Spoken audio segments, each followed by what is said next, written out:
that I don't salute my seniors. From my side, thank you very much, Colonel. Colonel, there's nothing anymore. I'm satisfied. it just appears for me as a third party, and I don't know if you agree with me, but it's very... I really agree with you.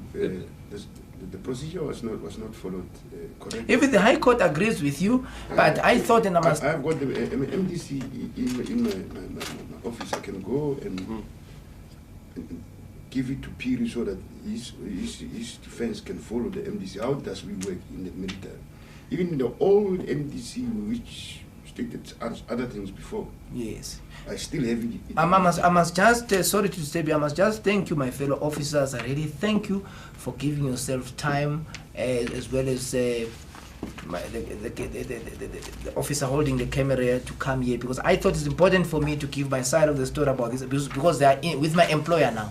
And they're gonna, if I don't say anything about it, people will think I don't have anything. I just want to quickly conclude this with, I won't read this thing, I just read my what you call my witnesses here. Like I read earlier on about General Hadebe. Rebecca Hadebe is one of my witnesses. She will answer on the charge of the 6th.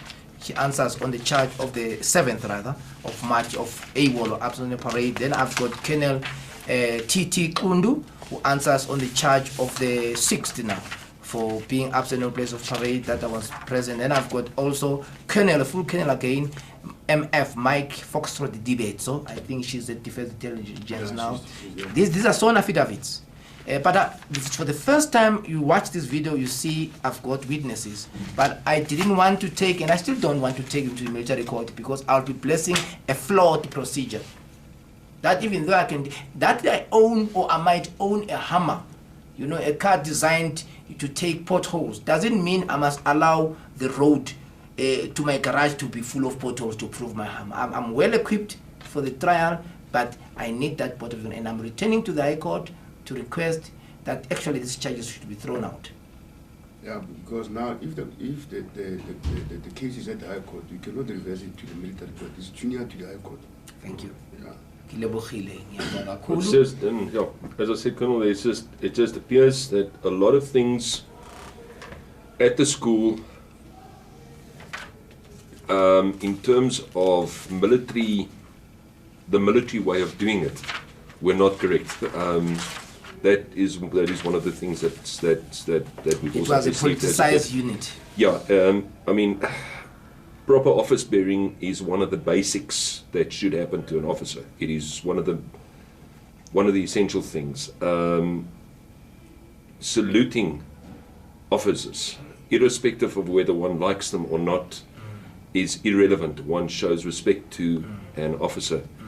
The tension between the students are, as I could see, reasons for that actually having happened as well. And that is as a complete third party. I have not read your statements. I have not seen any of your witnesses. This is just totally as a third party. The last thing, Manyanya, that I want to understand. On this document of statement, there's somebody, Mafa, who said that Thursday morning, Lieutenant Colonel Phiri gave me an envelope to take it to Colonel Trost. I went to Colonel Trost's office, but the colonel was not there.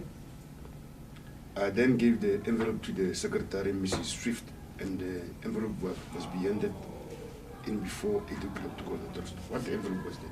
That is the envelope now where I've got a charge that, I think there's a charge that says I was ordered to proffer some document which I did not. So basically where... Is the envelope containing now those documents that were supposed to be handed to Colonel Trost?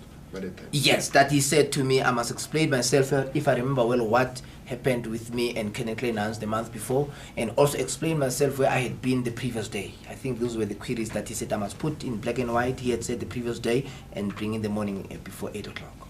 Now, the statement was given in by inside that envelope that was given into the secretary. Yes.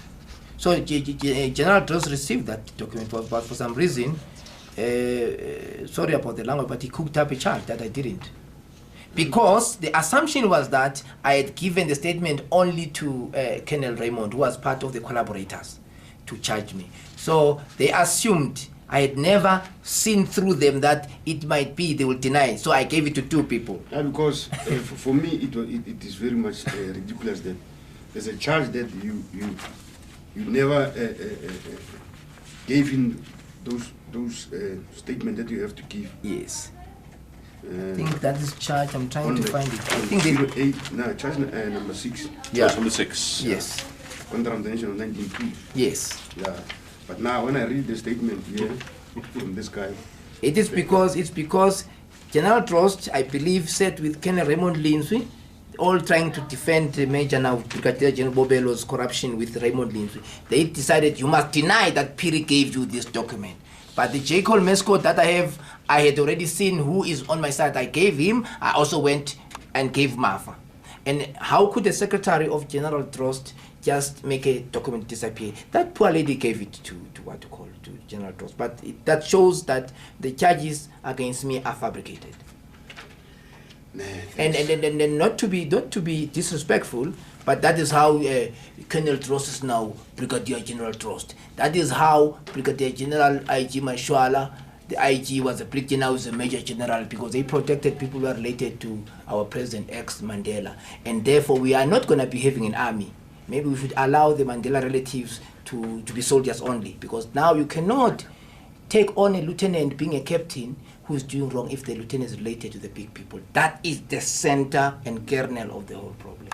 Thank you once again. Thanks, Manyanya. Thank you, Colonel. We wish you luck. At some stage, one does need to conclude a job. And I remember the words said by one man or woman in antiquity. A picture says 1,000 words.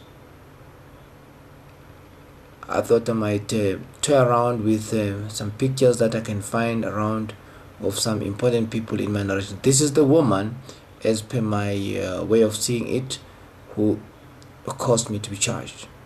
This is Brigadier General Ntombizodwa Winnie Bobelezini, former major when I was charged about 10 years ago. My identification of this picture is anything to go by. It's a function that was attended with the Deputy Minister of Defense and Veterans Affairs with other VIPs. I just got this picture just to identify a thing or two about her. Just in passing, I've seen other interesting pictures on this magazine online, and I thought I could just mention him. By the way, this is not one of the main players in the case, but still somebody worth mentioning. When I first started working in the Department of Defense in 1998, this is the man who was my general officer commanding. He's an ex-Transkei Defense Force member, now the Lieutenant General Mkwebi, the Chief Human Resource of the Department of Defense. He knows me personally, and he knows as from his own unit, which used to be in Nelspruit, where I used to work under him, directly under Colonel Kotze, was my senior staff officer while I was still an SO1, that I was being unfairly hunted, if you like, by the right wing, trying to force to charge me in 98, 99. And Colonel Kotze came to my rescue to explain that I'm just a victim of some bad elements. What is interesting now is that when the commotion, if you like, of the Army College happened in 2001, this is the man who was sent, I'm told, by the Chief of the Army, General Romano, to come and explain to us students how the entire matter was resolved. And he came and greeted me, and I saluted him accordingly, but he never told me in person what detail was there in store for me to be charged, as it were. Wes, he then went ahead to take the member who was sleeping around at the college, Bobelo. You've just seen a picture of her prior, and took her along during his deployment, I think in Burundi. And I don't know what took place there. I wasn't there, but the reports I got is that Major, then Lieutenant Colonel Bobelo, had a very bad practice in Burundi, where she was working directly under the general, as his intelligence officer, and it was very unbecoming. She would hang her lingerie around at the headquarters of the general, and the junior officers who saw this imagined that she was actually sleeping around. As to with whom around the general's headquarters, it was anybody's guess. I just thought it's important to mention this. General Mkwebe knows me personally. He clicks his computer every so often, and he sees that since I integrated in the SANDF 11 years ago, or 12 from 98, I have never got a promotion. It doesn't bother him. Doesn't bother him either that I'm presumed guilty when I'm still innocent. I'm even not allowed to continue courses. Thought I should mention something about the gentleman that I see, and I had no reason to think otherwise insofar as his integrity is concerned, but of late I've come to revise a lot of things about so many people. He's of ex-Transkei, ex-Themba clan where Mandela comes from.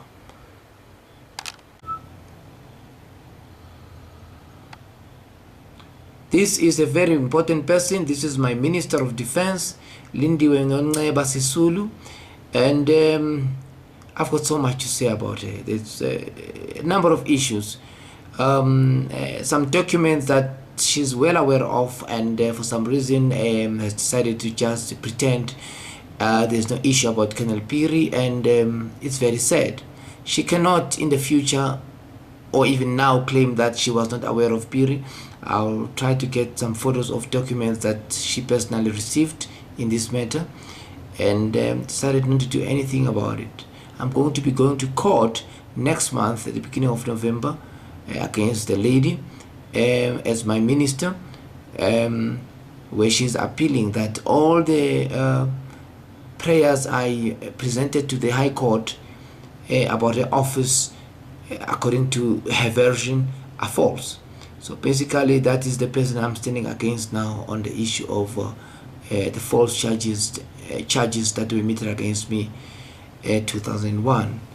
I could just mention that the issue of tribalism is very important here now, because you find that the Transkei, which is what you call a Bantustan that was the first Bantustan ever formed in South Africa as part of the Grand Apartheid, is basically what you call an area inhabited mainly by the Themba clan of Nelson Mandela, and this is where her ethnicity paternally comes from. Her father is Walter Uliate Sisulu, who was a Themba by tribe in terms of her mother, and people might know that in terms of the father, he was of British stock. So you got a product of British and Themba stock, at least 25%, what you see here.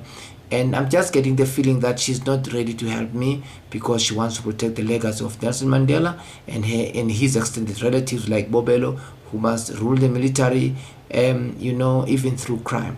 And as if the Themba clan or the Themba nation is the only one with royalty. I've also got royal connections.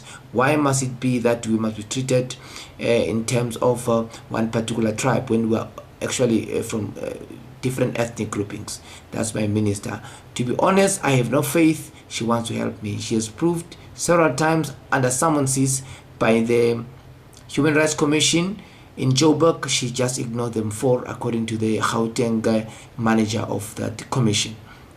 And I even went to the public protector, and I do not think the public protector, as I will show with a letter later on, could have made a pronouncement without making some, waves or telltale signs with the department that Phiri was an agreed man for 12 solid years. No promotion, no courses to write home about, particularly after the charges. And here comes a minister who knew about the charges as early as around 2003, because then she was a minister of intelligence, and I wrote a letter to make her know nothing happening, Mandelocracy in South Africa.